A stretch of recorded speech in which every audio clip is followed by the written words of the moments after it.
Kemenangan hari ini dimulai dari sekarang. Selamat mendengar di siaran Nutrisi Rohani. Halo para pendengar dan teman-teman Indonesia.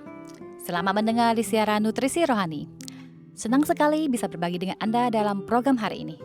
Terlebih dahulu saya ingin bertanya, pernahkah Anda mendengar ungkapan bahwa kata-kata memiliki kekuatan untuk membangun atau menghancurkan? Topik yang akan saya sharing hari ini adalah orang yang benar-benar pandai bicara.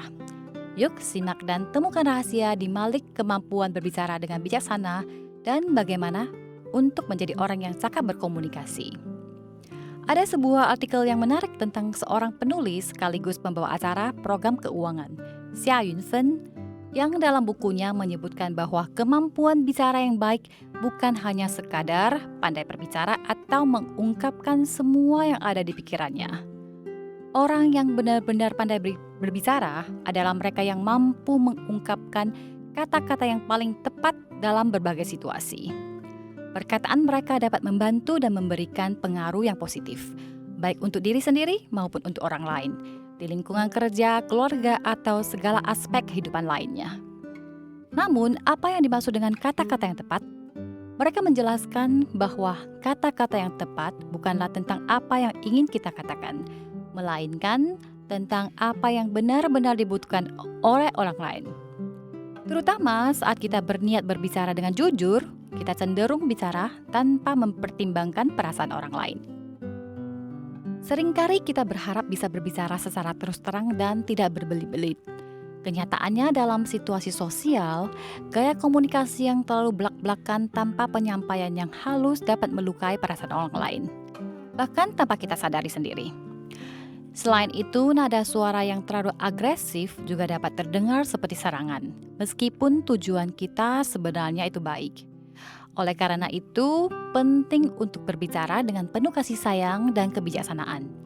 Jika Anda bingung bagaimana memulai, ia menyarankan untuk melatih diri dengan bertanya seperti, "Menurut Anda bagaimana?" Atau, "Apa pendapat Anda tentang ini?" Dengan begitu, Anda dapat membantu orang lain menemukan solusi dari masalah mereka sendiri. Teman-teman, apakah Anda sudah berlatih untuk selalu mengatakan hal yang sesuai? Dalam bukunya, Xia Yunfen menyebutkan bahwa kata-kata kita bisa membawa dua efek, membangun dan menguatkan, atau menghancurkan dan merendahkan. Oleh karena itu, kita harus berhati-hati dalam berbicara. Tidak mengucapkan kata-kata yang bisa menyakiti orang lain, supaya pembicara dan pendengar bisa mendapatkan situasi win-win. Dalam Alkitab dikatakan, lidah walaupun kecil dapat membuat perkara-perkara besar. Bahkan, api kecil saja dapat membakar hutan yang besar. Ayat ini mengingatkan kita bahwa kata-kata memiliki kekuatan yang luar biasa, mampu membangun kehidupan atau menghancurkannya. Tuhan menginginkan kita menggunakan kata-kata yang memberi semangat, memperkuat iman, dan membawa bagi harapan bagi orang lain, bukan yang melemahkan atau melukai dan membuat orang jatuh. Perkataan seperti itu janganlah kita ucapkan dari mulut kita. Teman-teman terkasih, kata-kata kita ibarat benih yang kita taburkan. Saat diucapkan, kata-kata itu mulai memiliki kehidupan. Kehidupan itu bisa bersifat membangun atau menghancurkan.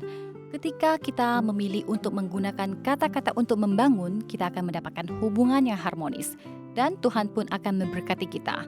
Seperti yang tertulis dalam Alkitab, perkataan yang diucapkan dengan tepat waktu itu seperti buah apel emas di dalam bingkai perak. Kata-kata yang baik tidak hanya membawa keuntungan bagi kita, tetapi juga memberkati orang lain. Menjadi alat untuk menggali potensi terbaik dalam diri mereka dan menjadikan hidup mereka lebih diberkati. Hari ini kiranya Tuhan menolong kita untuk belajar berkata-kata dengan bijaksana, penuh kasih dan penuh berkat. Biarlah setiap kata yang keluar dari mulut kita bisa membangun orang lain, membawa sukacita dan menjadi saluran berkat bagi banyak orang. Perkataan yang diucapkan tepat waktu adalah seperti apel emas di dalam bingkai perak. Amsal 25 ayat 11. Setiap episode 5 menit, mari mengisi kembali energi positif untuk diri sendiri. Nutrisi Rohani adalah acara yang dibuat oleh Gereja Kristen Brand of Life, Sakhaina, Taiwan, yang disiarkan setiap minggu di saluran YouTube versi Indonesia. Disiarkan kepada Anda yang sibuk dalam kehidupan sehari-hari supaya bisa mendapatkan dukungan spiritual untuk pulihkan semangat Anda. Anda juga bisa berbagi saluran YouTube kepada teman dan keluarga Anda, sehingga mereka juga bisa mendengarkannya. Untuk mendengar lebih banyak topik-topik yang menarik, silakan cari Nutrisi Rohani di saluran YouTube, dan Anda juga dapat meninggalkan pesan kepada kami di bagian komentar, sehingga kami bisa saling berdiskusi dan memberi dukungan dan kekuatan positif. Kalau Anda merasa video ini bermanfaat buat Anda, jangan lupa klik like dan tekan tombol lonceng untuk subscribe acara ini. Terima kasih dan sampai jumpa.